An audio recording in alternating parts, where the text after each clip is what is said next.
C'est parti pour la recette des brownies parfaits, sans aucun doute la meilleure recette de votre vie. Tous ceux qui le goûtent me le disent, les avis sont unanimes. Il s'agit des meilleurs brownies de la planète. Et dans cette vidéo, je vais vous donner tous mes secrets pour bien les réussir. Il s'agit de brownies fudgy ou fondants. Regardez-moi cette texture incroyable. Alors, réunissez vos ingrédients et c'est parti pour le pas à pas. Je vous ai écrit toutes les quantités que vous pourrez également trouver sur la recette illustrée en description. Il va vous falloir du sucre complet et du sucre normal, du beurre doux, de l'arôme de vanille, de bons œufs, ceux-là viennent de la ferme de chez une amie. Ensuite, vous aurez également besoin de chocolat noir à 55% environ, de poudre de cacao non sucrée, de farine et d'une pincée de sel, ainsi que de morceaux de chocolat noir. Celui-là, on ne va pas le faire fondre, donc ça peut être aussi un autre type de chocolat, mais je vous recommande le chocolat noir, et de noix de pécan. Nous commençons par mettre le beurre avec le sucre dans un robot avec le fouet plat comme cela. Je réalise toujours mes brownies dans un robot comme celui-ci. C'est beaucoup plus facile et les résultats sont très probants. Voici donc le processus. On commence par mélanger le beurre qui doit être de préférence un petit peu mou avec le sucre. Si vous voyez qu'il ne se mélange pas parce que vous ne l'avez pas coupé en petits morceaux comme moi, il vous suffit de rectifier le tir avec une cuillère et vous continuez à mélanger jusqu'à ce que le mélange forme une pâte. Pendant ce temps-là, vous prenez vos morceaux de chocolat noir qui étaient dans le grand saladier et vous allez le faire fondre au micro-ondes. Attention, puissance moyenne pour éviter de faire brûler le chocolat. Vous ajoutez ensuite vos œufs dans le mélange sucre-beurre et vous continuez à battre à vitesse moyenne haute pour que ça s'intègre bien. Si vous voyez que ça ne s'intègre pas complètement, vous rectifiez avec la cuillère. Et ensuite, vous faites fondre votre chocolat, vous mélangez bien et lorsqu'il est bien fondu, vous l'ajoutez dans le bol du robot.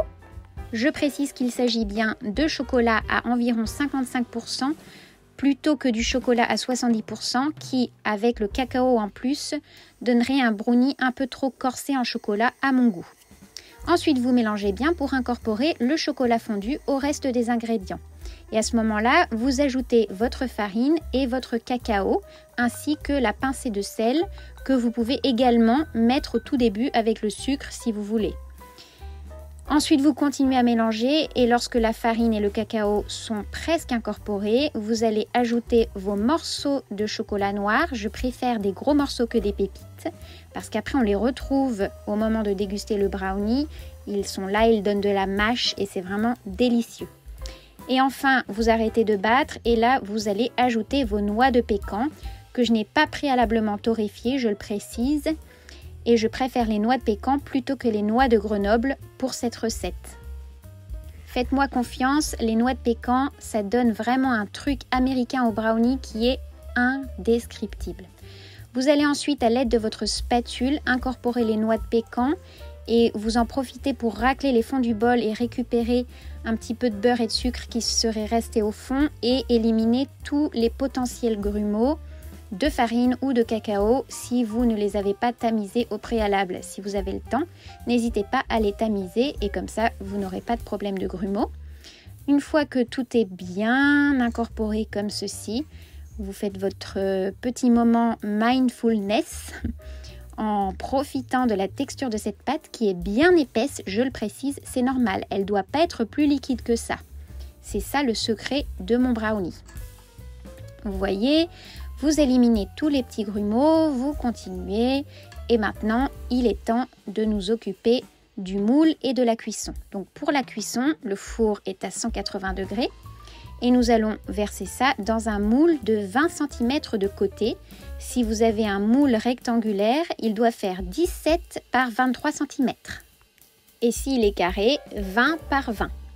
Ici, nous avons un moule carré. J'ai donc mis du papier sulfurisé que je maintiens grâce à des petites pinces que nous retirerons avant de mettre le moule au four.